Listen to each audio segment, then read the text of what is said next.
Bound by Flame could have easily just been another fantasy RPG clone that we see hit the market every few months, which is honestly what I expected it might be. But it wasn't. Instead, its flames shine brighter than I could have ever imagined it would. Highlighted by a thrilling story and fun strategic combat, Bound by Flame should be a game everyone plays. The hobblers are coming! Now! For a little context, the world in Bound by Flame has been forced into chaos and ruin by the Deadwalkers, an army of rotting, deformed, and downright disgusting zombie-like creatures. The Deadwalkers were summoned over 150 years ago by the Lords of Ice, who are hell-bent on conquering the world. The Lords of Ice are a circle of mysterious, immortal necromancers who have been successfully leading their legions of undead in the extermination of all other known races. By the time your quest begins, most of the sentient lifeforms have been wiped off the map and have unwillingly joined the Deadwalker army. You enter the story as Vulcan, an upstart human mercenary with a bad attitude and a whole lot of sass. Disaster strikes while protecting a group of mages, and Vulcan accidentally ends up on the wrong side of a demon summoning spell and becomes possessed. As the fight against the Lords of Ice and their Deadwalker army wages on, Vulcan is constantly tormented by the demon, tempting him to give up his humanity in order to gain unheard of levels of magical powers. You are given several chances to either take up the demon's offer or preserve your humanity, which can significantly change the story outcome and Vulcan's appearance. Spiders did a fantastic job at establishing both compelling lore and an awesome story. I found myself talking to every single character, while making sure to investigate all dialogue options so as not to miss any of this rich story. Most of the story is told through these dialogue investigations, so if you decide to skip them, you will surely miss out. One aspect that sets Bound by Flame apart from other fantasy RPGs is that it doesn't bother overloading you with thousands of meaningless side quests. I will admit, I was once a gamer obsessed with finishing every single side quest in every game just to say I did it, but that's not the case anymore.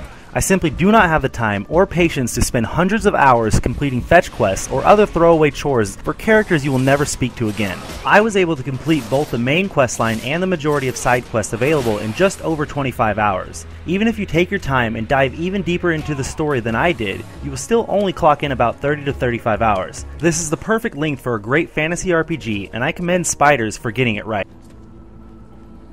Bound by Flame looks absolutely gorgeous. Spiders built a world of incredibly diverse environments. However, when comparing Bound by Flame's unique art style to that of other games in the genre, it doesn't quite compare to the photorealism that many games have achieved in recent years.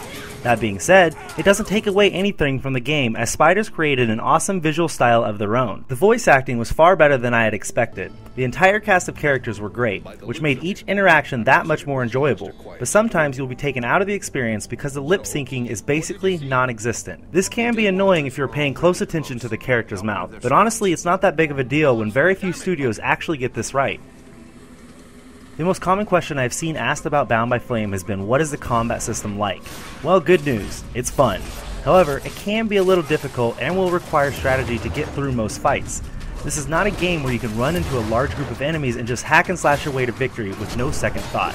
In fact, that may be the easiest way to find yourself dying quicker than the amount of time it took you to run into them. Strategically using an assortment of combat abilities and weapons is the most vital aspect of winning even the most mundane battles. You have the typical fantasy RPG options of choosing between a sword, axe, hammer, daggers, a crossbow, explosive traps, and fire magic to help you get the upper hand on enemies. All of these options will become extremely useful, as you will find that all enemies have different attack patterns and unique abilities. As you progress, you will have to learn their attack patterns and be able to adapt on the fly, or accept your inevitable fate as becoming one of the undead. The strategy required to defeat the many different beasts and deadwalkers increases tenfold when you encounter a boss fight.